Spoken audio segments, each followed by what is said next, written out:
up and we follow the path that we believe in. No, we're not gonna stop until we reach it. Oh, all you need to know is that we're holding on. We rise up from the dust and claim our throne.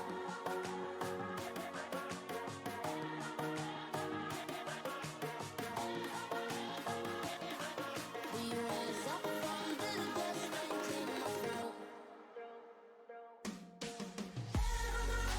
claim our throne. We rise up from the dust and claim our throne.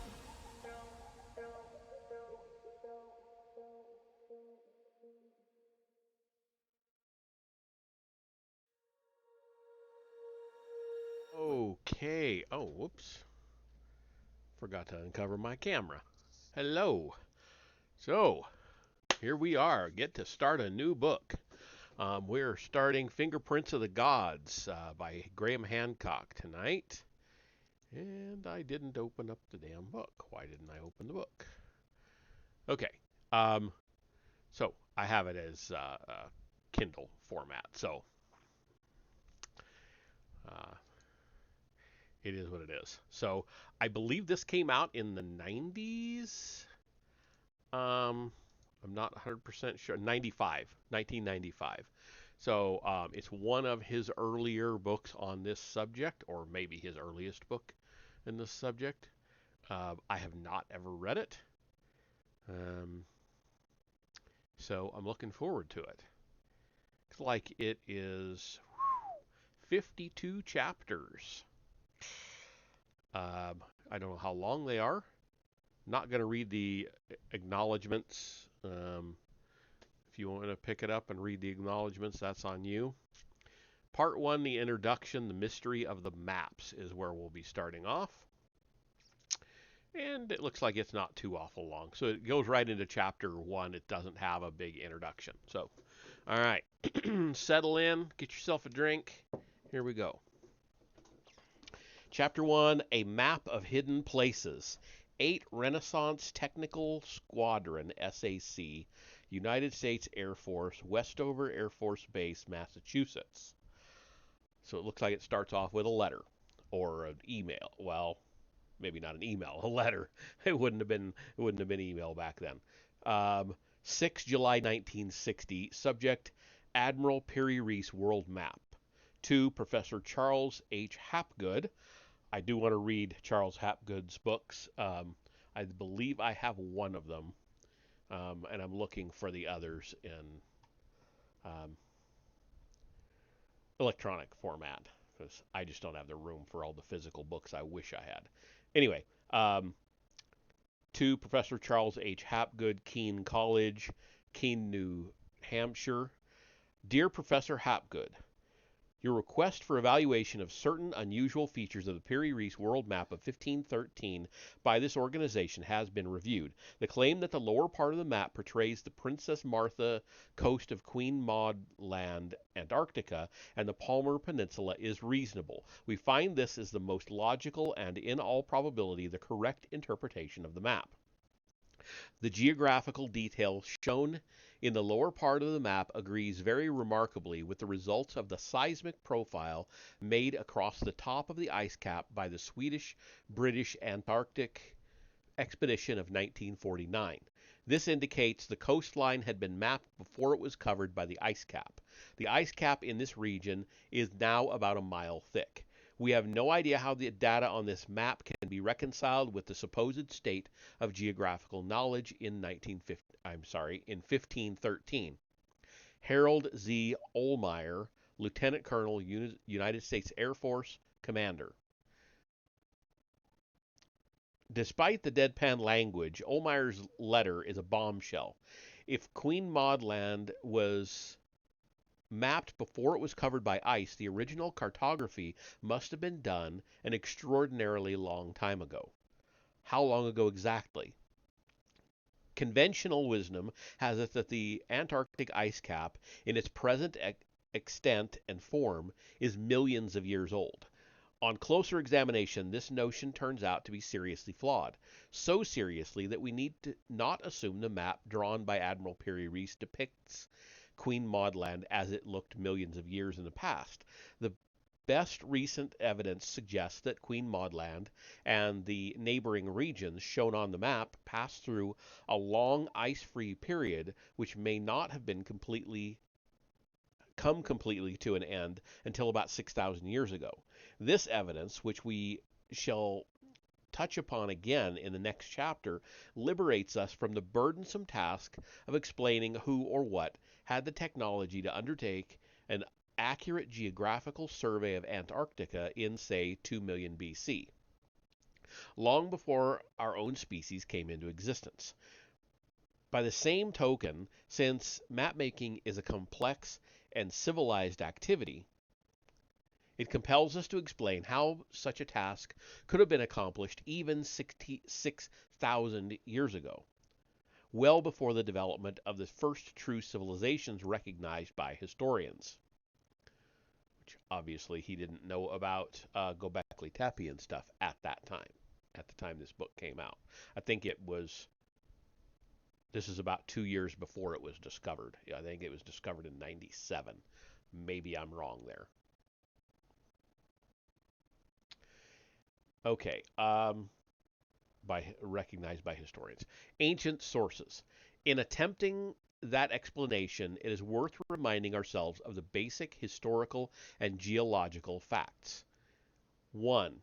The Piri Reis map, which is a genuine document, not a hoax of any kind, was made at Constantinople in AD 1513.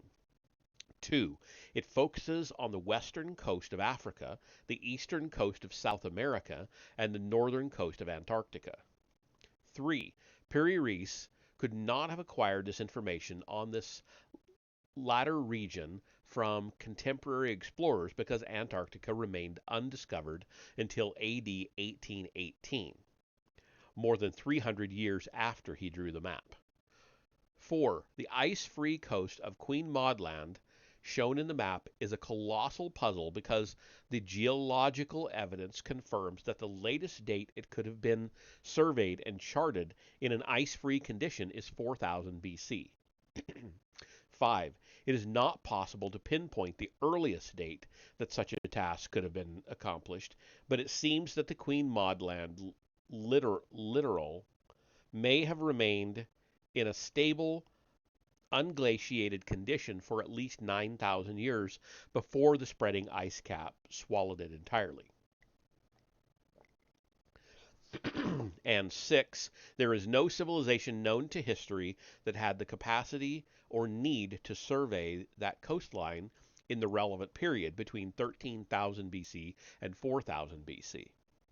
In other words, the true enigma of this 1513 map is not so much its inclusion of a continent not discovered until 1818, but its portrayal of part of the coastline of that continent under ice-free conditions which came to an end 6,000 years ago and have not since recurred.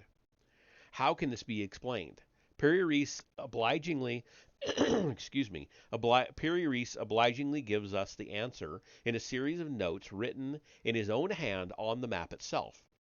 He tells us that he was not responsible for the original surveying and cartography. On the contrary, he admits that his role was merely that of compiler and copyist, and that the map was derived from a large number of source maps. Some of these had been drawn by contemporary or near contemporary explorers, including Christopher Columbus, who had by then reached South America and the Caribbean, but others were documents dating back to the 4th century BC or earlier. Piri Reis did not venture any suggestion as to the identity of the cartographers who had produced the earlier maps. In 1963, however, Professor Hapgood proposed a novel and thought-provoking solution to the problem. He argued that some of the source maps the Admiral had made use of, in particular those said to date back to the 4th century BC, had themselves been based on even older sources, which in turn had been based on sources originating in the furthest antiquity. There was, he asserted, irrefutable evidence that the Earth had been com- comprehensively mapped before 4000 BC by a hitherto unknown and undiscovered civilization which had achieved a high level of technological advancement. Quote, "It appears," he concluded, "that accurate information has been passed down from people to people. It appears that the charts must have originated with a people unknown, and they were passed on, perhaps by the Minoans and the Phoenicians, who were for 1,000 years and more the greatest sailors of the ancient world. We have evidence that they were collected and studied in the great library of Alexandria in Egypt, and that the compilations of them were made by the geographers who worked there." End quote. And then we have a couple of pictures.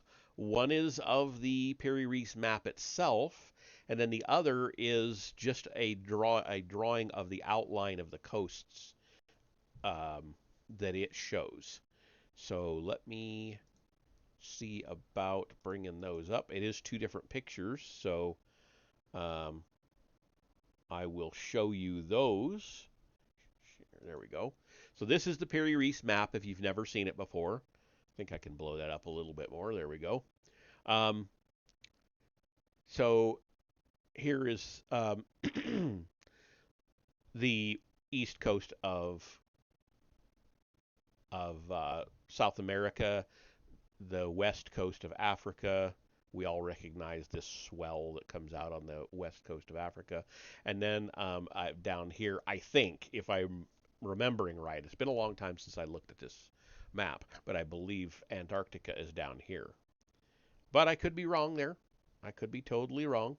So let's look at the next one, the other map. This is the drawing of the coastlines, just getting rid of all of the other stuff that gets so busy that it's hard to see. Um, and maybe I'm wrong.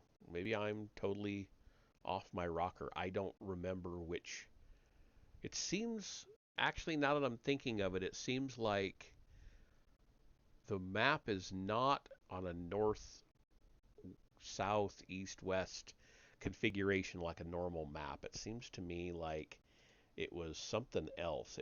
It's oriented differently. Like the the side of the map over here where I have the mouse, I might be the south actually. If I don't know. Anyway, enough speculating. It doesn't matter. Well, it does matter, but let's get back to the reading. I'm going off of some vague memories here. So, okay, and then there's a third picture, and it has a caption that says the U.S. Air Force map shows the probable projection that governed the layout of the ancient Piri Reis map. So I'll bring that one up, blow it up as much as I can.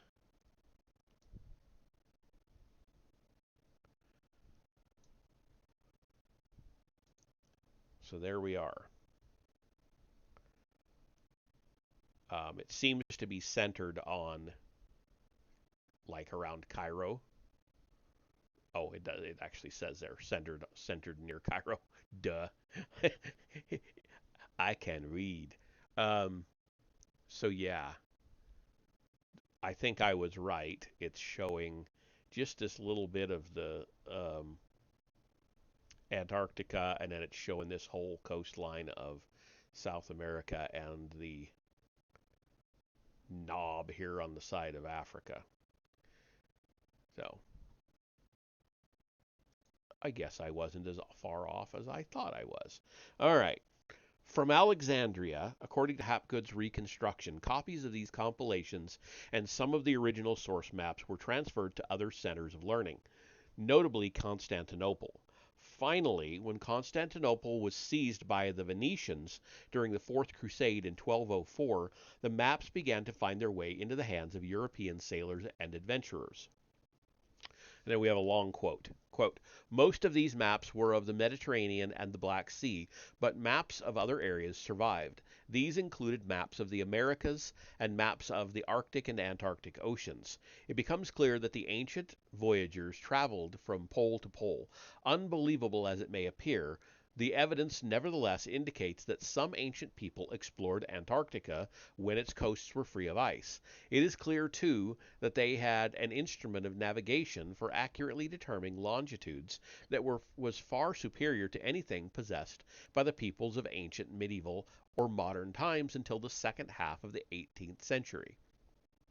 This evidence of a lost technology will support and give credence to many of the other hypotheses that have been brought forward of a lost civilization in remote times. Scholars have been able to dismiss most of that evidence as mere myth, but here we have evidence that cannot be dismissed. The evidence requires that all the other evidence that has been brought forward in the past should be re-examined with an open mind. End quote.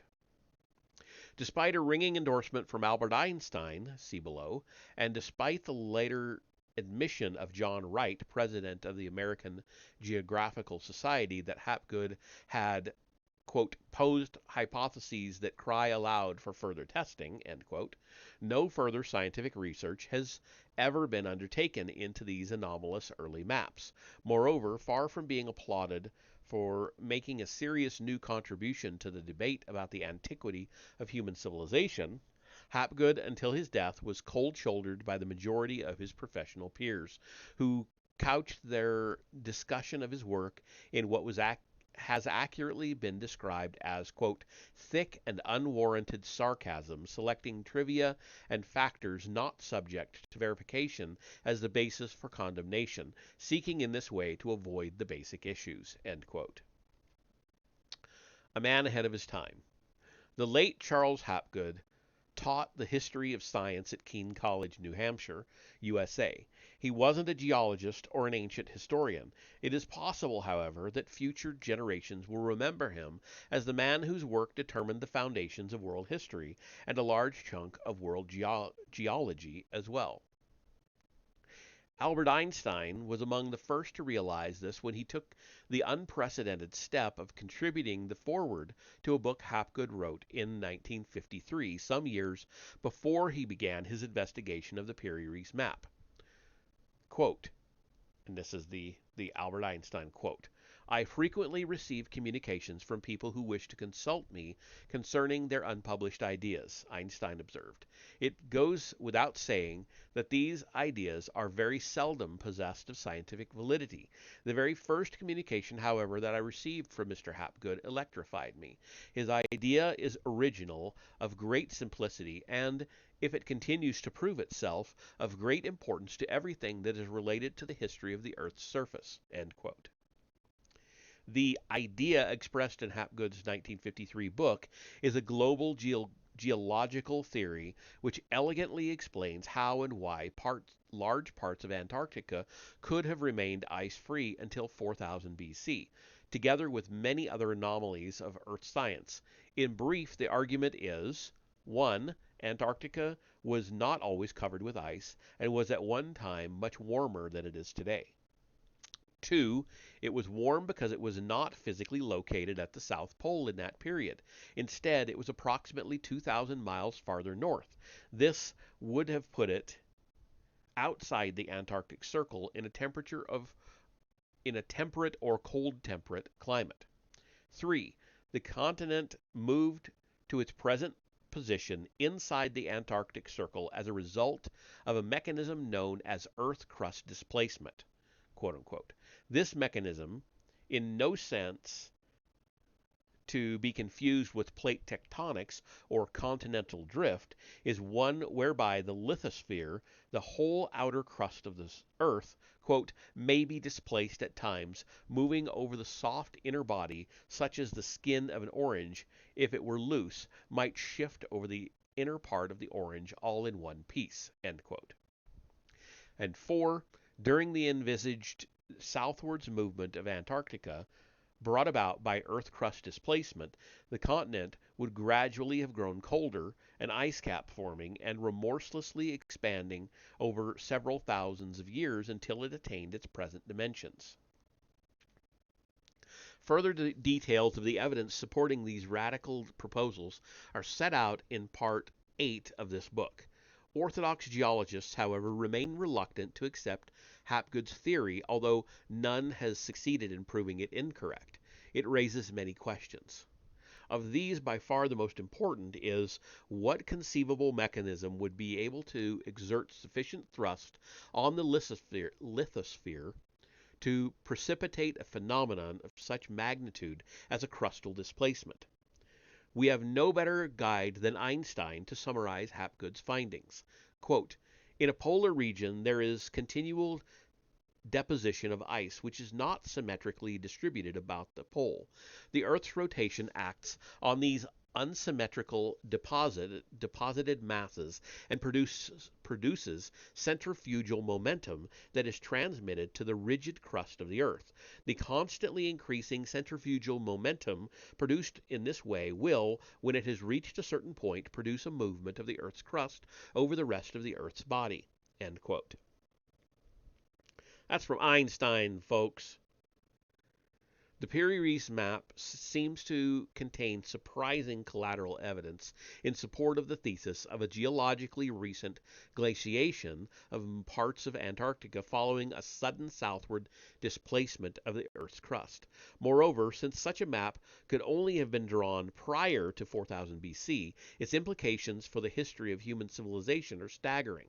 Prior to 4000 BC, there are supposed to have been no civilizations at all. At some risk of oversimplification, the academic consensus is broadly, and this is a bulleted, not numbered point, but I'll number them anyway, just for ease of reading.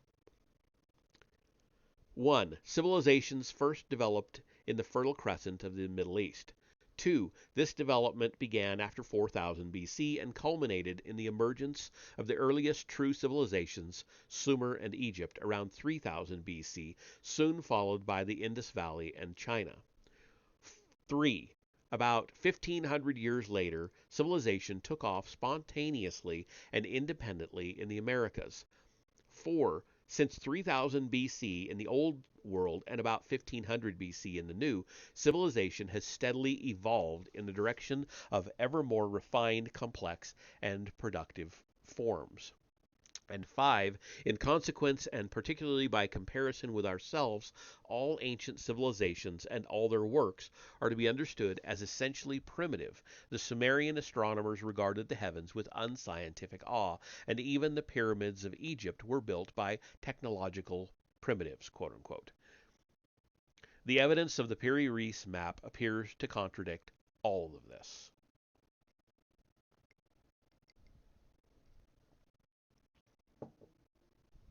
Piri-Reis and his sources.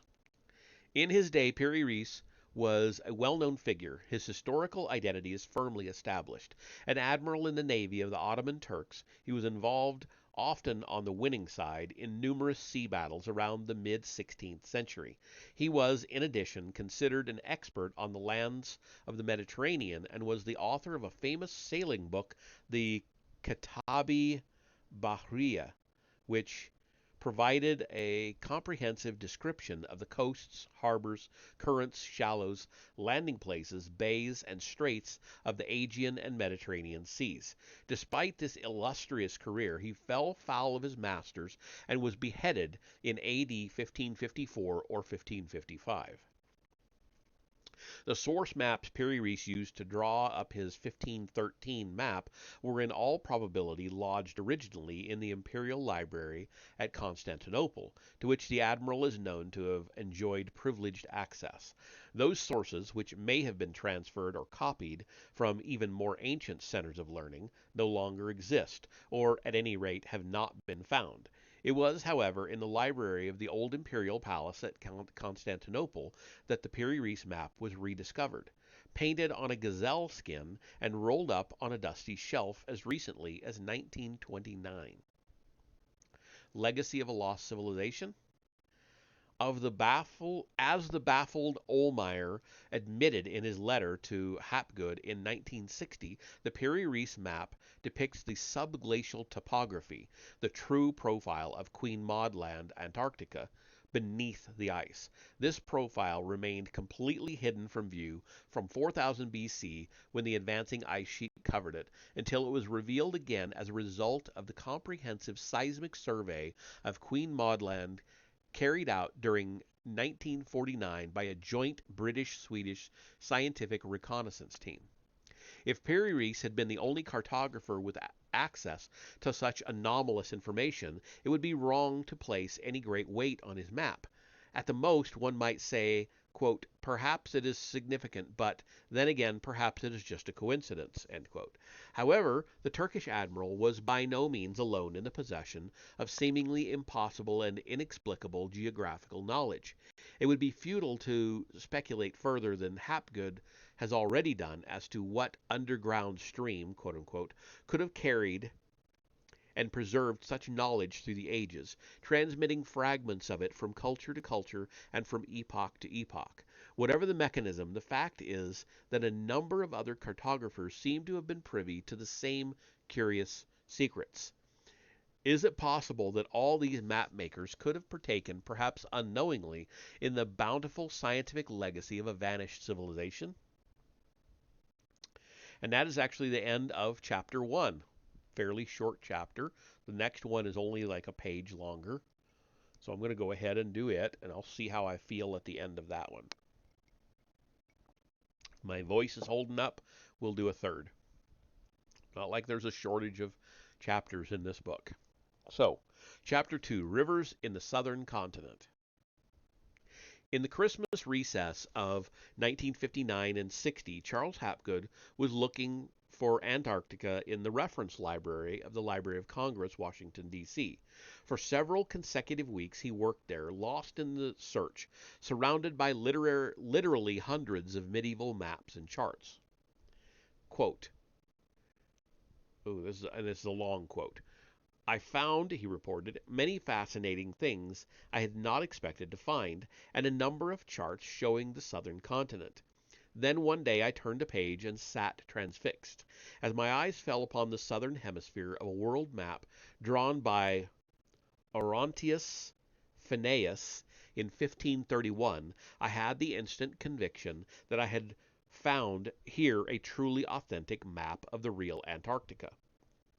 The general shape of the continent was startlingly like the outline of the continent on our modern maps. The position of the South Pole, nearly in the center of the continent, seemed about right. The mountain ranges that skirted the coasts suggested the numerous ranges that have been discovered in Antarctica in recent years. It was obvious, too, that this was no slapdash creation of somebody's imagination. The mountain ranges were individualized, some definitely coastal and some not. From most of them, rivers were shown flowing into the sea, following in every case what looked like very natural and very convincing drainage patterns. This suggested, of course, that the coasts may have been ice-free when the original map was drawn. The deep interior, however, was free entirely of rivers and mountains, suggesting that the ice might have been present there." End quote. Closer investigation of the Orontius Phineas map by Hapgood and by Dr. Richard Strachan of the Massachusetts Institute of Technology confirmed the following. 1. It had been copied and compiled from several earlier source maps drawn up according to a number of different projections.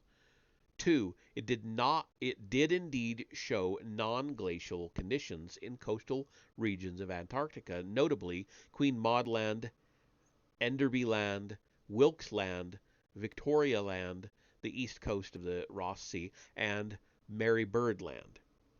3. As in the case of the Piri-Reis map, the general profile of the terrain and the visible physical features matched closely seismic survey maps of the subglacial land surfaces of Antarctica. The Orontius Phineas map Hapgood concluded, appeared to document, quote, the surprising proposition that Antarctica was visited and perhaps settled by men when it was largely, if not entirely, non-glacial. It goes without saying that this implies a very great antiquity. Indeed, the Orontius Phineas map takes the civilization of the original map makers back to a time contemporary with the end of the last ice age in the northern hemisphere. End quote. And we have the Orontius Phineas map showing Antarctica with ice-free coasts, mountains, and rivers. So let me pull that up, and it is very small, so I'm going to blow it up as best I can. Hopefully it doesn't distort it too much. There's absolutely no way you're going to be able to read the block in the center bottom, but you can at least see the map itself. I'll go ahead and go one more. So here we go.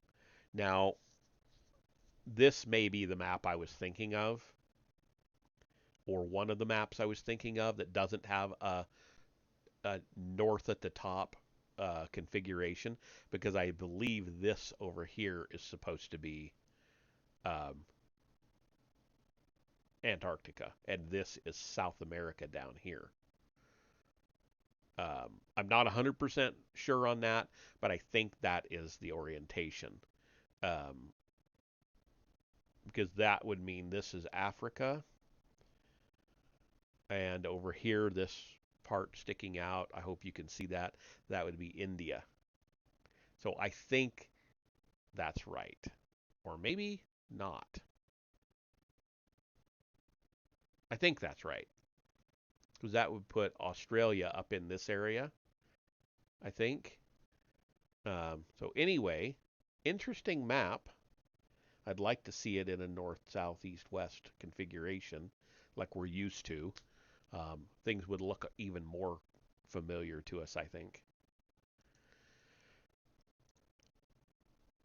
The Ross Sea. Further evidence in support of this view arises from the manner in which the Ross Sea was shown by Orontius Phineas. Where today great glaciers like the Beardmore and the Scott disgorge themselves into the sea, the 1531 map shows estuaries, broad inlets, and indications of rivers. The unmistakable implication of these features is that there was no ice on the Ross Sea or its coasts when the source maps used by Orontius Phineas were made. Quote, there also had to be a considerable hinterland free of ice to feed the rivers. At the present time, all these coasts and their hinterlands are deeply buried in the mile-thick ice cap, while on the Ross Sea itself there is a floating ice shelf hundreds of feet thick. End quote. The Ross Sea evidence provides strong corroboration for the notion that Antarctica must have been mapped by some unknown civilization during the extensively ice-free period which ended around 4000 BC. This is emphasized by the coring tubes used in 1949 by one of the Byrd Antarctic expeditions to take samples of sediment from the bottom of the Ross Sea. The sediments showed numerous clearly demarcated layers of stratification reflecting different environmental conditions in different epochs. Quote, coarse glacial marine. Oh, these are like titles or descriptions, so I'm not going to say quote unquote for each one. So, coarse glacial marine, medium glacial marine, fine glacial marine, and so on. The most surprising discovery, however, quote, was that a number of the layers were formed of fine-grained, well-assorted sediments, such as are brought down to the sea by rivers flowing from temperate, that is, ice-free lands, end quote. Using the Ionium dating method developed by Dr. W.D. Urry, I think I'm pronouncing that right, Urry, which makes use of 3 different radioactive elements found in seawater, researchers at the Carnegie Institute of Washington, D.C. were able to establish beyond any reasonable doubt that great rivers carrying fine grained, well assorted sediments had indeed flowed in Antarctica until about 6,000 years ago, as the Orontius Phineas map showed. It was only after that date, around 4000 BC, quote, that the glacial kind of sediment began to be deposited on the Ross Sea bottom. The cores indicate that warm conditions had prevailed for a long period before that. End quote. Mercator and Bosch. The Piri-Reis and Orontius Phineas maps therefore provide us with a glimpse of Antarctica as no cartographer in historical times could possibly have seen it. On their own, of course, these two pieces of evidence should not be significant to persuade us that we might be gazing at the fingerprints of a lost civilization. Can 3 or 4 or 6 such maps, however, be dismissed with equal justification?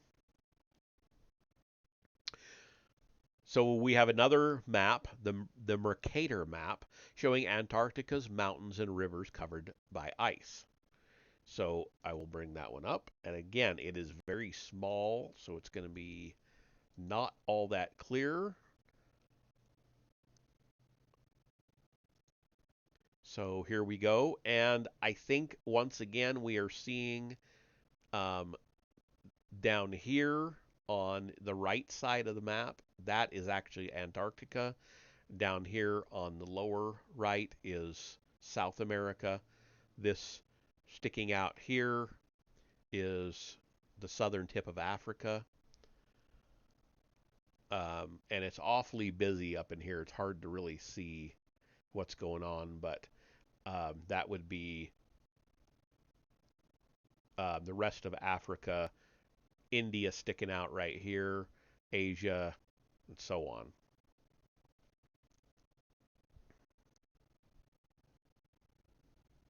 That's the Mercator map. Is it safe or reasonable, for example, for us to continue to ignore the historical implications of some of the maps made by the 16th century's most famous cartographer, Gerald Kremer, otherwise known as Mercator? Most remembered for the Mercator projection still used on most world maps today, this enigmatic individual who paid an unexplained visit to the Great Pyramid of Egypt in 1563 was reportedly, quote, indefatigable in searching out the learning of long ago, end quote, and spent many years diligently accumulating a vast and eclectic reference library of ancient source maps. Significantly, Mercator included the Orontius Phineas map in his Atlas of 1569, and also depicted the Antarctic on several he himself drew in the same year.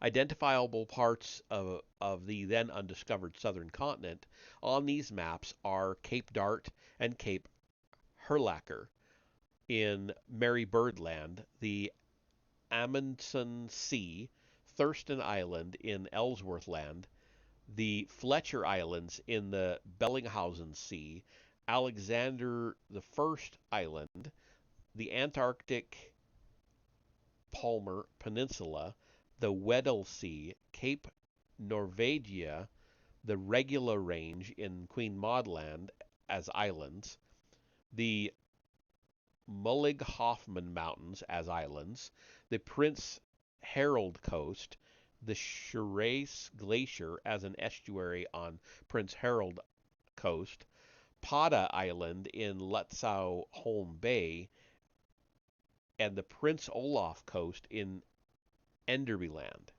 Quote, in some cases, these features are more distinctly recognizable than on the Orontius Phineas map, end quote, observed Hapgood. Quote, and it seems clear, in general, that Mercator had at his disposal source maps other than those used by Orontius Phineas, end quote. And not only Mercator. Philip Bausch, the 18th century French cartographer, geographer, I said cartographer, sorry, geographer, was also able to publish a map of Antarctica long before the southern continent was officially discovered. And the extraordinary feature of Bausch's map is that it seems to have been based on source maps made earlier, perhaps thousands of years earlier, than those used by Orontius Phineas and Mercator. What Bausch gives us is an eerily precise representation of Antarctica as it must have looked when there was no ice on it at all. This map reveals the subglacial topography of the entire continent, which even we did not have full knowledge of until 1958. International Geophysical Year, when a comprehensive seismic survey was carried out. That survey only confirmed that Bausch had already proclaimed what Bausch had already proclaimed when he published his map of Antarctica in 1737. Basing his cartography on ancient sources now lost, the French academician depicted a clear waterway across the southern continent, dividing it into two principal land masses lying east and west of the line now marked by the Transantarctic Mountains.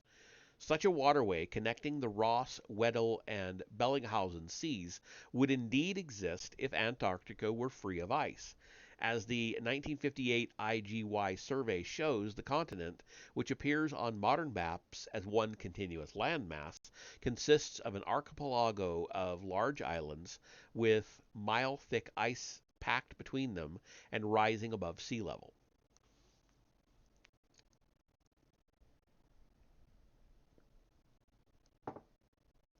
The epoch of the map makers. As we have seen, many Orthodox geologists believe that the last time any waterway existed in these ice-filled basins was millions of years ago. From the scholarly point of view, however, it is equally orthodox to affirm that no human beings had evolved in those remote times, let alone human beings capable of accurately mapping the land masses of the Antarctic.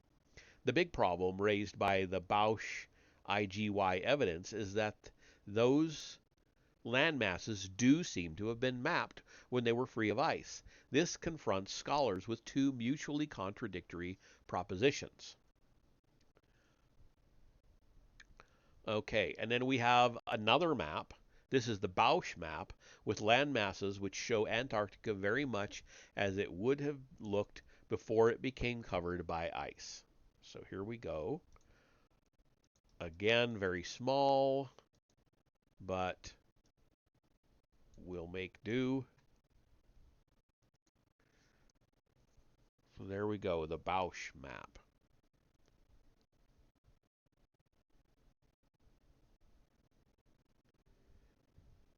Showing the two land masses and the channel in between. This would be South America here. This would be Africa up here. Australia over here, it looks like.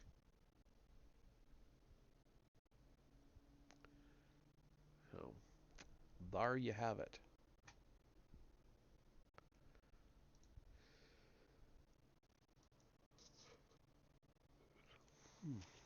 Which one is correct?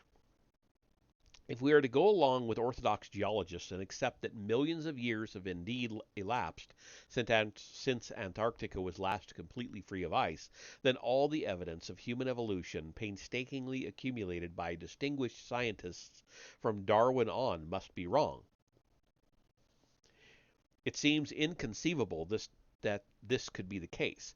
The fossil record makes it abundantly clear that only the unevolved ancestors of humanity existed millions of years ago. Low-browed, knuckle-dragging hominids incapable of advanced intellectual tasks like map-making. Are we therefore to assume the intervention of alien cartographers in orbiting spaceships to explain the existence of sophisticated maps of an ice-free Antarctica? Or shall we think again about the implications of Hapgood's theory of Earth crust displacement, which allows the southern continent to have been in the ice-free condition depicted by Bausch as little as 15,000 years ago? Okay, and then we've got four pictures. They're all in one picture, but it's four. It says redrawings of the Mercator Mercator and Orontius Phineas maps showing the progressive glaciation of Antarctica. Um, Below left, redrawing of the Bausch map. Below right, the subglacial topography of Antarctica according to the modern seismic surveys. So here we go. Let's go ahead and bring that up.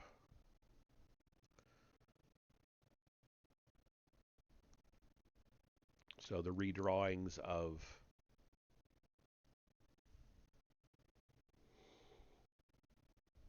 Piri and Orontius Phineas, and then Bausch, or did I say, or did I misspeak up there? I'm sorry. Um, anyway, this is the modern one here that we've done with seismic surveying.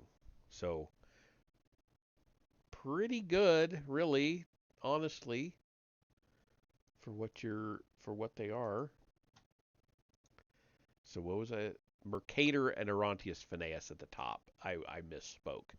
And then Bausch, and then the modern. Okay. Okay. All right. And then following that, we have another map, an early 19th century Russian map showing that the existence of Antarctica was at the time unknown. The continent was discovered in AD 1818, but could it have been mapped thousands of years earlier than that by the cartographers of an as yet unidentified high civilization of prehistory? So let me show you this Russian map.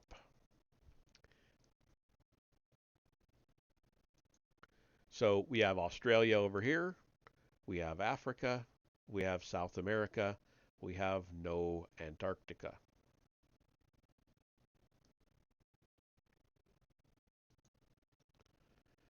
Okay. Is it possible that a human civilization sufficiently advanced to have mapped Antarctica could have developed by 13,000 BC and later disappeared? And if so, how much later? The combined effect of the Piri-Reis, Orontius Phineas, Mercator, and Bausch maps is the strong, though disturbing, impression that Antarctica may have been continuously surveyed over a period of several thousands of years as the ice cap gradually spread outwards from the interior, increasing its grip with every passing millennium, but not engulfing all the coast of the southern continent until about 4000 BC.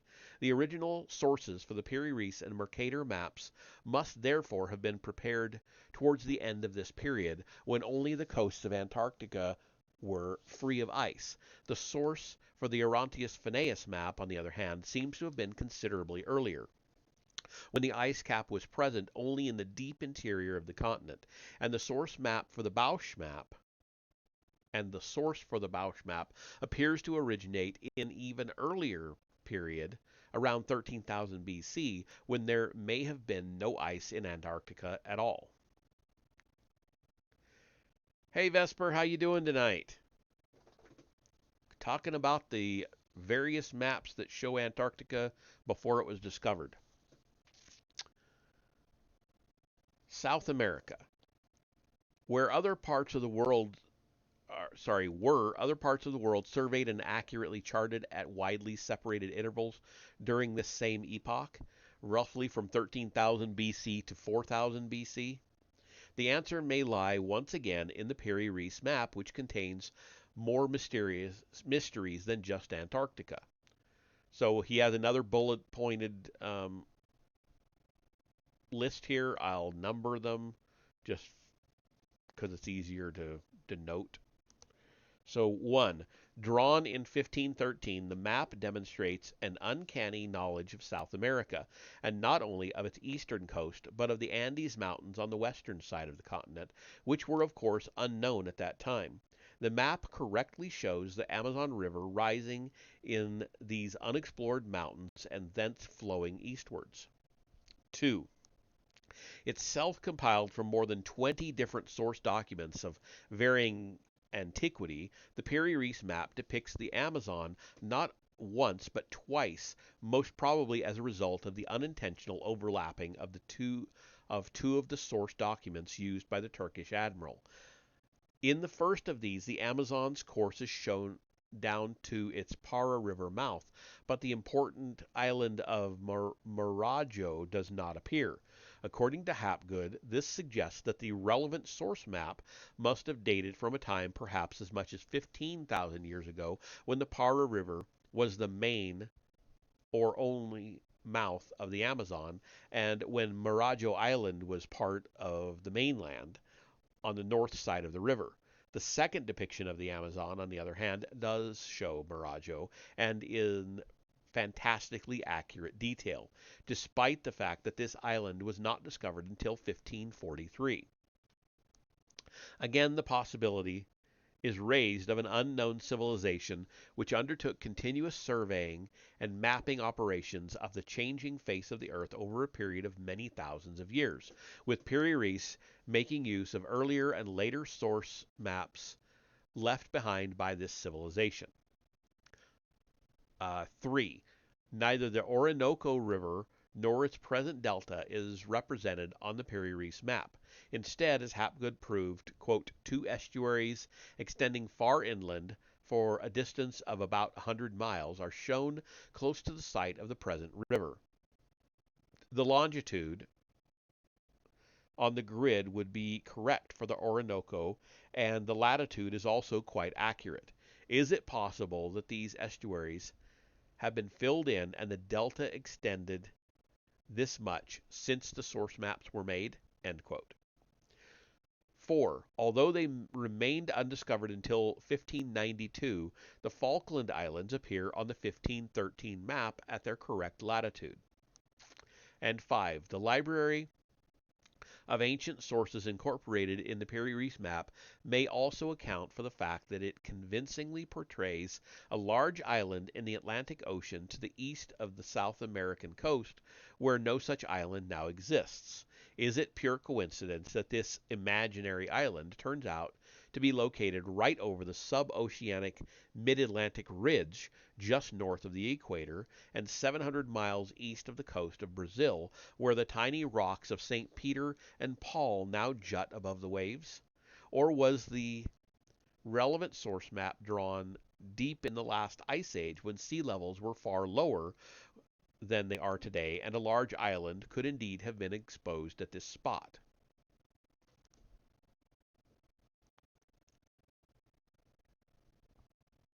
Sea levels and ice ages. Other 16th century maps also look as though they could have been based on accurate world surveys conducted during the last ice age. One was compiled by the Turk Haji Ahmed in 1559, a cartographer, as Hapgood puts it, who must have had access to some, quote, most extraordinary source maps, end quote. The strangest and most immediately striking feature of Haji Ahmed's compilation is that it shows quite plainly a strip of territory almost 1,000 miles wide connecting Alaska and Siberia. Such a land bridge, as geologists refer to it, did once exist where the Bering Strait is now, but has submerged beneath the waves by rising sea levels at the end, or was submerged, sorry, at the end of the last ice age. The rising sea levels were caused by the tumultuous melting of the ice cap, which was rapidly retreating everywhere in the northern hemisphere by around 10,000 BC. It is therefore interesting that at least one ancient map appears to show southern Sweden covered with remnant glaciers of the kind that must indeed have been prevalent then in these latitudes. The remnant glaciers are on Claudius Ptolemy's famous map of the North, originally compiled in the 2nd century AD. This remarkable work from the last great geographer of classical antiquity was lost for hundreds of years and rediscovered in the 15th century. Ptolemy was custodian of the Library of Alexandria, which contained the greatest manuscript collection of ancient times, and it was there that he consulted the archaic source documents that enabled him to compile his own map. Acceptance of the possibility that the original version of at least one of the charts he referred to could have been made around 10,000 BC helps us to explain why he shows glaciers characteristic of that exact epoch, together with, quote, lakes suggesting the shapes of present-day lakes, and streams very much suggesting glacial streams flowing from the glaciers into the lakes, end quote. It is probably unnecessary to add that no one on earth in Roman times, when Ptolemy drew his map, had the slightest suspicion that ice ages could once have existed in northern Europe, nor did anyone in the 15th century, when the map was rediscovered, possess such knowledge. Indeed, it is impossible to see how the remnant glaciers and other features shown on Ptolemy's map could have been surveyed, imagined, or invented by any known civilization prior to our own. The implications of this are obvious. So too are the implications of another map, the Portolano of Yehudi ibn Ben-Zara, drawn in the year 1487. This chart of Europe and North Africa may have been based on a source even earlier than Ptolemy's, for it seems to show glaciers much further south than Sweden, roughly on the same latitude as England, in fact, and to depict the Mediterranean, Adriatic, and Aegean seas as they might have looked before the melting of the European ice cap. Sea level would, of course, have been significantly lower than it is today. It is therefore interesting in the case, for instance, of the Aegean section of the map to note that a great many more islands are shown than currently exist. At first sight, this seems odd. However, if 10 or 12,000 years have indeed elapsed since the era when Ibn Ben-Zara's source map was made, the discrepancy can be simply explained. The missing islands must have been submerged by rising sea levels at the end of the last ice age. Once again, we seem to be looking at the fingerprints of a vanished civilization, one capable of drawing impressively accurate maps of widely separated parts of the earth. What kind of technology and what state of science and culture would have been required to do a job like that? And that is the end of the second chapter. The third chapter is very short, so I am going to go ahead and do it tonight. I think I'm okay on water for this. So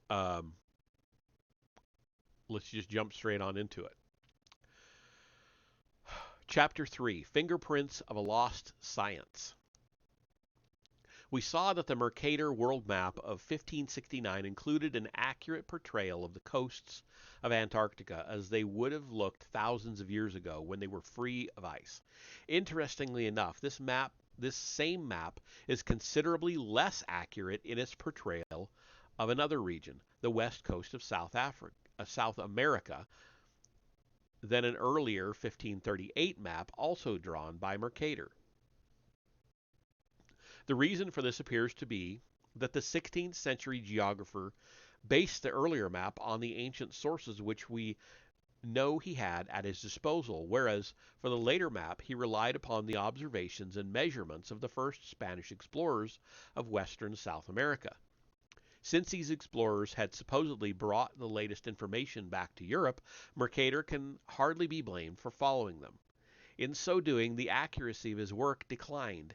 Instruments capable of finding longitude did not exist in 1569, but appear to have been used to prepare the ancient source documents Mercator consulted to produce his 1538 map. The mysteries of longitude. Let us consider the problem of longitude, defined as the distance in degrees east or west of the prime meridian. The current internationally accepted prime meridian is an imaginary curve drawn from the North Pole to the South Pole, passing through the Royal Observatory at Greenwich, London. Greenwich, therefore, stands at 0 longitude, while New York, for example, stands at around 74 degrees west, and Canberra, Australia at roughly 150 degrees east. And we have a picture showing longitude and latitude for those that don't know which is which is understandable, to be honest. If you don't use it all the time, it can be a little confusing. So the up-down lines are longitude, the side-to-side lines are latitude. What they measure is the up-down measures east and west. The side-to-side measures north and south. So that is where people get confused. All right. It would be possible to write an elaborate explanation of longitude and of what needs to be done to fix it precisely for any given point on the Earth's surface. What we are concerned with here, however, is not so much technical detail as the accepted historical facts about humanity's growing knowledge of the mysteries of longitude. Among these facts, this is the most important. Until a breakthrough invention in the 18th century, cartographers and navigators were unable to fix longitude with any kind of precision. They could only make guesses, which were usually inaccurate by many hundreds of miles, because the technology had not yet been developed to allow them to do the job properly. Latitude, north or south of the equator, did not pose such a problem. It could be worked out by means of angular measurements of the sun and stars taken with relatively simple instruments. But to find longitude, equipment of an altogether different and superior caliber was needed, which could combine position measurements with time measurements. Throughout the span of known history, the invention of such equipment had remained beyond the capacities of scientists, but by the beginning of the 18th century, with rapidly increasing sea traffic, a mood of impatience and urgency had set in. In the words of an authority on the period, quote, "The search for longitude overshadowed the life of every man afloat, and the safety of every ship and cargo. Accurate measurement seemed an impossible dream, and discovering the longitude had become a stock phrase in the press like pigs might fly." End quote.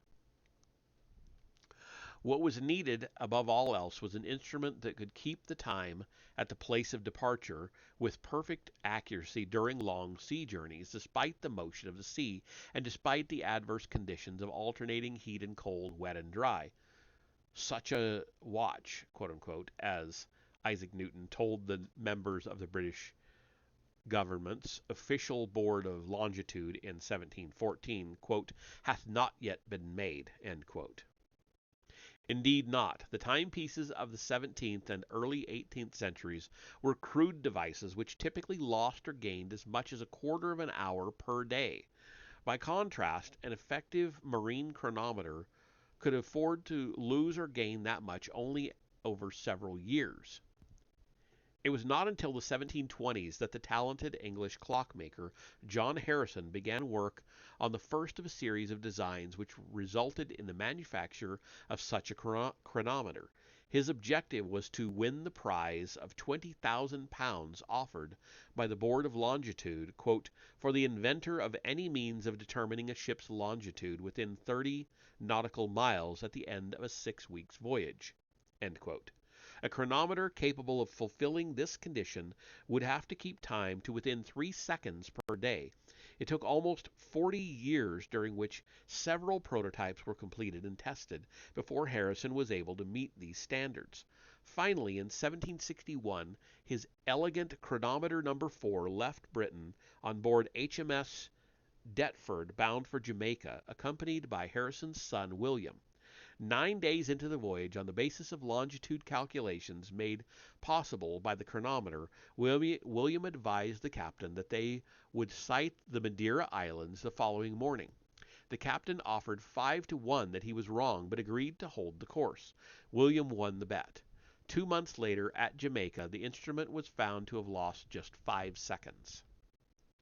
Harrison had surpassed the conditions set by the Board of Longitude. Thanks to the British government's bureaucratic dithering, however, he was not awarded the £20,000 prize money until 3 years before his death in 1776. Understandably, it was only when he had the funds in his hands that he divulged the secrets of his design. As a result of this delay, Captain James Cook did not have the benefit of a chronometer when he made his first voyage of discovery in 1768. By the time of his third voyage, however, 1778 and 9, he was able to map the Pacific with impressive accuracy, fixing not only the correct latitude but the correct longitude of every island and coastline. Henceforward, quote, thanks to Cook's care and Harrison's chronometer, no navigator could have an excuse for failing to find a Pacific island or for being wrecked on a coastline appearing from nowhere, end quote. Hey there, Red Flames, thank you.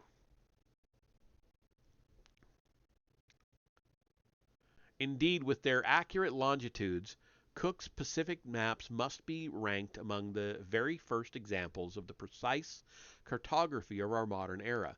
They remind us, moreover, that the making of really good maps, requires at least 3 key ingredients: great journeys of discovery, first-class mathematical and cartographic skills, and sophisticated chronometers. It was not until Harrison's chronometer became generally available in the 1770s that the third of these preconditions was fulfilled. This brilliant invention made it possible for cartographers to fix longitude precisely, something that the Sumerians, the ancient Egyptians, the Greeks, and the Romans, and indeed all other known civilizations before the 18th century, were supposedly unable to do. It is therefore surprising and unsettling to come across vastly older maps which give longitudes and latitudes with modern precision. Precision instruments. These inexplicably precise latitudes and longitudes are found in the same general category of documents that contain the advanced geographical knowledge I have outlined. The Piri-Reis map of 1513, for example, places South America and Africa in the correct relative longitudes. Theoretically, an impossible feat for the science of the time, but Piri-Reis was candid in admitting that his map was based on far earlier sources. Could it have been from one of these sources that he derived his accurate longitudes? Also of great interest is the so-called Dulcert Portolano of A.D. 1339, which focuses on Europe and North Africa. Here, latitude is perfect across huge distances of the total longitude of the Mediterranean and Black Seas, is correct to within half a degree. Professor Hapgood comments that the maker of the original source from which the Dulcert Portolano was copied had, quote, achieved highly scientific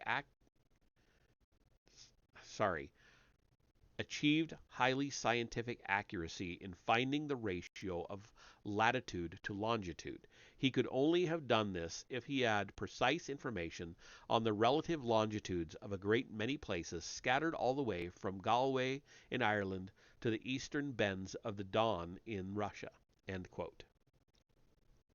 The Zeno map of A.D. 1380 is another enigma. Covering a vast area of the north as far as Greenland, it locates a great many widely scattered places at latitudes and longitudes which are amazingly correct. It is unbelievable, asserts Hapgood, quote, that anyone in the 14th century could have found accurate latitudes for these places, to say nothing of accurate longitudes, end quote. The Orontius Phineas world map also commands attention. It successfully places the coasts of Antarctica in correct latitudes and relative longitudes and finds a remarkably accurate area for the continent as a whole. This reflects a level of geographical knowledge not available until the 20th century. The Portolano of Yehudi ibn Benzara is another map notable for its accuracy where relative latitudes and longitudes are concerned. Total longitude between Gibraltar and the Sea of Azov, A-Z-O-V, is accurate to half a degree, while across the map as a whole, average errors of longitude are less than a degree. These examples represent only a small fraction of the large and challenging dossier of evidence presented by Hapgood. Layer upon layer, the cumulative effect of his painstaking and detailed analysis is to suggest that we are deluding ourselves when we suppose that accurate instruments for measuring longitude were not invented until the 18th century. On the contrary, the Piri and other maps appear to indicate very strongly that such instruments were rediscovered then, that they had existed long ages before and had been used by a civilized people now lost to history, who had explored and charted the entire earth. Furthermore, it seems that these people were capable not only of designing and manufacturing precise and technically advanced mechanical instruments, but were masters of a precocious mathematical science. Hey, Nambro, welcome. I'm almost done with this third chapter, and then I was going to call it, but thank you for popping in. We've got about 2 pages left. The Lost Mathematicians. To understand why, we should first remind ourselves of the obvious. The Earth is a sphere. When it comes to mapping it, therefore, only a globe can represent it in correct proportion. Transferring cartographic data from a globe to flat sheets of paper inevitably involves distortions and can be accomplished only by means of an artificial and complex mechanical and mathematical device known as map projection. There are many different kinds of projection. Mercator's, still used in atlases today, is perhaps the most familiar. Others are dauntingly referred to as the azimuthal stereographic nomo, nom, nomona, nom, wow, gnomonic azimuthal. These are tough. Sorry. Azimuthal equidistant, cordiform, and so on. But it is unnecessary to go into this any further here. We need only note that all successful projections require the use of sophisticated mathematical techniques of a kind supposedly unknown in the ancient world, particularly in the deepest antiquity before 4000 BC, when there was allegedly no human civilization at all, let alone one capable of developing and using advanced mathematics and geometry. Charles Hapgood submitted his collection of ancient maps to the Massachusetts Institute of Technology for Evolution by Professor Richard Strachan. The general conclusion was obvious, but he wanted to know precisely what level of mathematics would have been required to draw up the original source documents. On 18 April 1965, Strachan replied that a very high level of mathematics indeed would have been necessary. Some of the maps, for example, seem to express, quote, a Mercator-type projection, end quote, long before the time of Mercator himself. The relative complexity of this projection, involving latitude expansion, meant that a trigonometric coordinate transformation method must have been used. Other reasons for deducing that the ancient map makers must have been skilled mathematicians were as follows. 1. The determination of place locations on a continent requires at least geometric triangulation methods. Over large distances of the order of 1,000 miles, corrections must be made for the curvature of the Earth, which requires some understanding of spherical trigonometry. 2. The location of continents with respect to one another requires an understanding of the Earth's sphericity and the use of spherical trigonometry. 3. Cultures with this knowledge, plus the precision instruments to make the required measurements to determine location, would most certainly use their mathematical technology in creating maps and charts. Strachan's impression that the maps through generations of copyists revealed the handiwork of an ancient, mysterious, and technologically advanced civilization was shared by reconnaissance experts, um, reconnaissance experts from the U.S. Air Force to whom Hapgood submitted the evidence. Lorenzo Burrows, chief of the 8th Reconnaissance Technical Squadron's cartographic section at Westover Air Base, made a particularly close study of the Orontius Phineas map.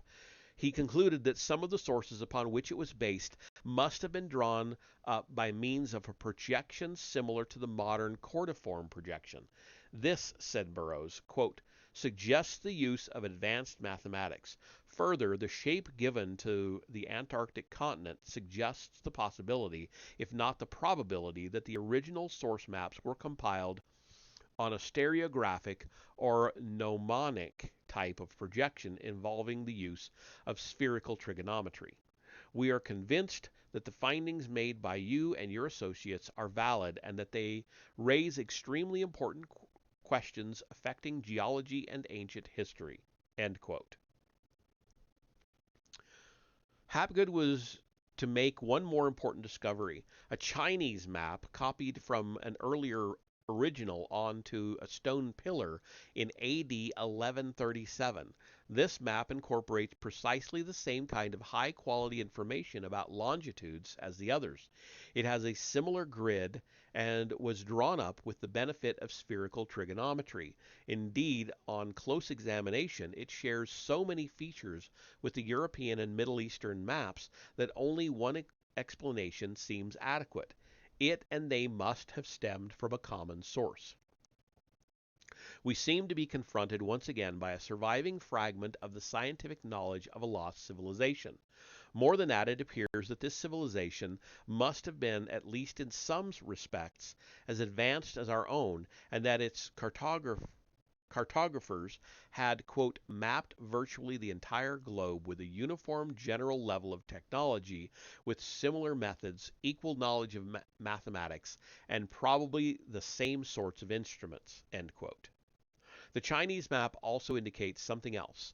A global legacy must have been handed down, a legacy of inestimable value, in all probability incorporating much more than sophisticated geographical knowledge. Could it have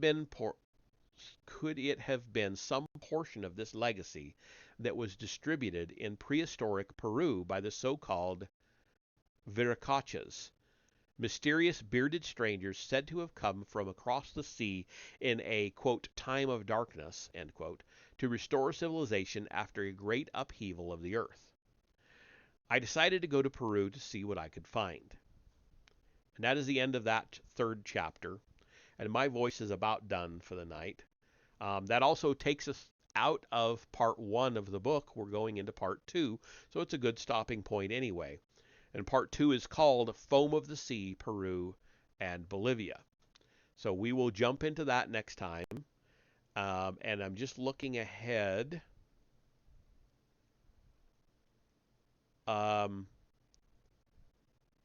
These chapters are all pretty short. I'm not sure I'll get through, probably won't get through part 2 of the book, because there's a lot of chapters in part 2. I'm looking ahead. I'm looking at chapter 11, 12, and we're still not. And that, so I read 3 tonight. I am not reading 9 next time. They all are very short, though. They're,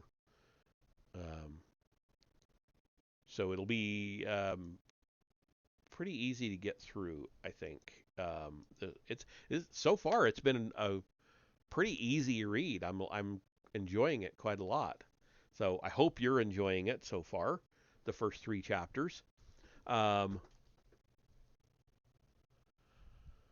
wondered about that message that showed that was deleted. Thank you for that, Supernam.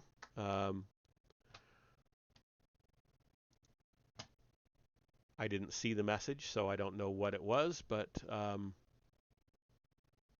spam. Yeah, figured. Been getting that a lot lately. I've had to block several people or several bots, whatever, lately because of that. So anyway, thank you very much. I am going to just call it there. Um, Take it easy for the rest of the night. So, um, no raid tonight. So thank you all very much for coming in. Um, I will be reading in this book again on Friday, starting at 9:30 Mountain Time. So if you feel like coming in and listen to me drone on through this book some more, um, come on back, and I'll see you in the next one.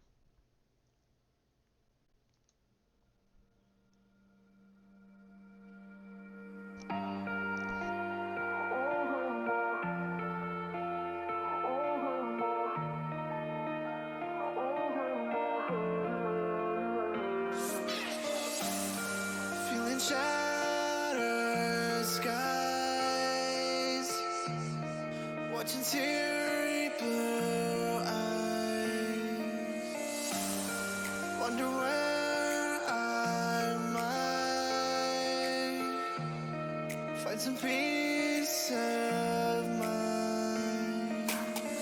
Not lights like I've had, but more sophisticated into love relations. Now disassembling my own heart, 'cause my mind's a million places. I'm giving up. So it's in my head. Just tell me it's not happening. Tell me it's not happening. Surrender myself. I feel the world collapsing, but